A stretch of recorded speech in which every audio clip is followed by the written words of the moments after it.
Saudi আরবের হুঁশিয়ারির পর Yemen থেকে সেনা সরিয়ে নেয়ার ঘোষণা দিয়েছে আরব আমিরাত। আপাতত মুখোমুখি সংঘাত এড়াতে পারলেও এই ঘটনায় একসময়ের দুই ঘনিষ্ঠ মিত্র আমিরাত সৌদির বিরোধ, সন্দেহ, অবিশ্বাস আর বৈরিতা স্পষ্ট হয়ে গেছে। মঙ্গলবার ইয়েমেনের বিদ্রোহী গোষ্ঠীর কাছে আমিরাতের অস্ত্র সরবরাহের অভিযোগে মুকাল্লা বন্দরে বিমান হামলা চালায় রিয়াদ। জাতীয় নিরাপত্তাকে রেড লাইন বলে হুঁশিয়ারি দেয় মোহাম্মদ বিন সালমানের প্রশাসন।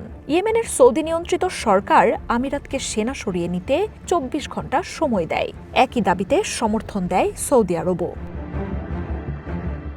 বন্দরের রিয়াদের এমন হামলার ঘটনায় বিস্ময় জানায় আবুধাবি। এরপরই ইয়েমেন থেকে অবশিষ্ট সেনা প্রত্যাহারের ঘোষণা দেয় দেশটি।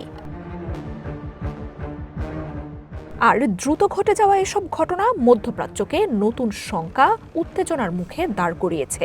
উপসাগরীয় দেশ আরব আমিরাত ও সৌদি আরব উভয়ই তেল ও পেট্রোডলার সমৃদ্ধ। আঞ্চলিক ভূরাজনীতি ও বৈশ্বিক প্রভাব বাড়াতে পাল্লা দিচ্ছে দুই দেশই। সম্প্রতি সৌদি যুবরাজের ওয়াশিংটন সফরে ট্রাম্পের সাথে বৈঠকে সুদান যুদ্ধ নিয়ে করা মন্তব্যই বৈরিতা উস্কে দেয় বলে জানাচ্ছেন বিশ্লেষকরা। অবর্ণনীয় মানবিক সংকট তৈরি করা সুদানের গৃহযুদ্ধে প্যারামিলিটারি বাহিনীর কাছে অস্ত্র সরবরাহের জন্য ব্যাপক সমালোচনার শিকার হচ্ছে আমিরাত।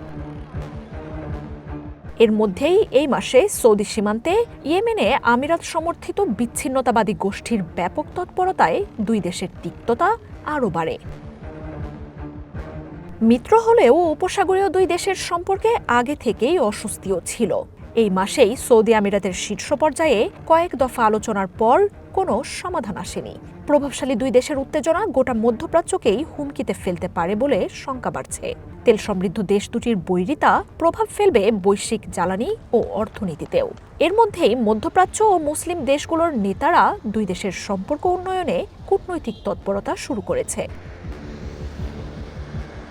উপসাগরীয় দেশগুলোতে উত্তেজনা আগেও ছিল। ২০১৭ সালে সৌদি আরব আমিরাত, বাহরাইন, ওমান ও ইজিপ্ট সন্ত্রাসবাদের সমর্থনের অভিযোগে কাতারকে সম্মিলিতভাবে বয়কটের ঘোষণা দেয়। তবে সৌদি আমিরাত দ্বন্দ্ব এতটা ব্যাপক হবে না বলেই ধারণা করছেন বিশ্লেষকরা।